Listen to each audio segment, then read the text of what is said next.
Now, as part of the precipitation process, we'll be talking right now collision and coalescence process.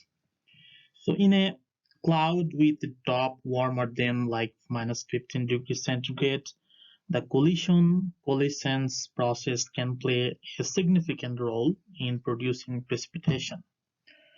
To produce the many collisions necessary to form a raindrop, some cloud droplets must be larger than the others droplets. Larger drops can form on large condensation nuclei, such as salt particles, or they may form through random collision of different droplets. So in the research, studies suggest that turbulence mixing between the cloud and its dry environment can play a role in producing larger droplets. As cloud droplets fall, air slows them down. The amount of air resistant depends on the size of drops and on its rate of fall. The greater its speed, the more air molecule the drop encounters each second. The speed of the falling drop increases until the air resistance equal to the pull of the gravity. At this point, the drop continues to fall, but at a constant speed, which we will call is terminal velocity. Because larger drops have a smaller surface area to weight ratio, they must fall faster before reaching their terminal velocity. So we can say that larger drops falls faster than smaller drops. In a calm day, there is not much wind blowing happening. A typical raindrop falls over 600 times faster than a typical cloud tiny droplets.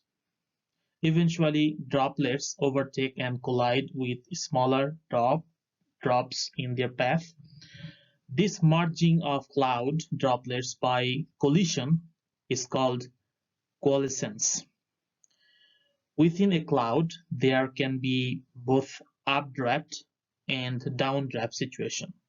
If an updraft situation is especially strong, then droplets of different size can all be pushed upward.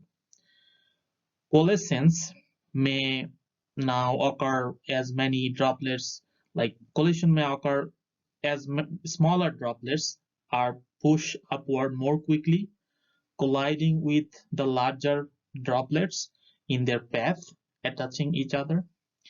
So in the contrast, in some research in the laboratory studies shows that the collision does not always guarantee coalescence. Sometimes the droplets actually bounce apart during the collision. For example, the force that hold the tiny droplets together, we call it surface tension. So see, this force, surface tension are so strong that if one tiny droplet were to collide with another, the chances are the two would not stick together. So coalescence appear to be enhanced if colliding droplets have opposite electrical charge. An important factor influencing cloud droplets growth by collision process is the amount of time the droplet spends in the cloud. So we have known that the way cloud droplets in the warm cloud, which those clouds with the temperature above the freezing point, grows large enough by coalescence process to fall as a raindrop. The rain that fall from warm cloud is sometimes called warm rain. The most important factor in the production of the raindrop is the cloud liquid water content. In a cloud with sufficient water, and other significant factor we can say range of droplet size, the cloud thicknesses, the updraft of the cloud, and also we can say the electrical charge of the droplets and electrical field in the cloud are significant factor for the droplets. So relatively thin stratus cloud with slow upward air current are at best only able to produce not droplets, it's drizzle, smaller droplets. Whereas towering cumulus cloud associated with rapidly rising air can cause heavy shower. So we know how collision and coalescence process actually works.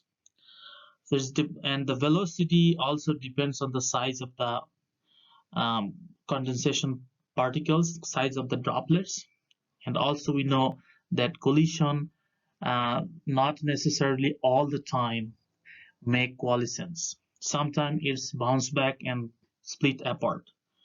And also the surface tension we call the force helps. Also we know that two tiny droplets, if those are opposite electrical charge, they can attract each other and create bigger droplets. So all of the process, collision and coalescence process here. So now we'll be talking about seeing how cloud with temperature below freezing are either able to produce precipitation or ice crystal or not. That's process we'll be looking at.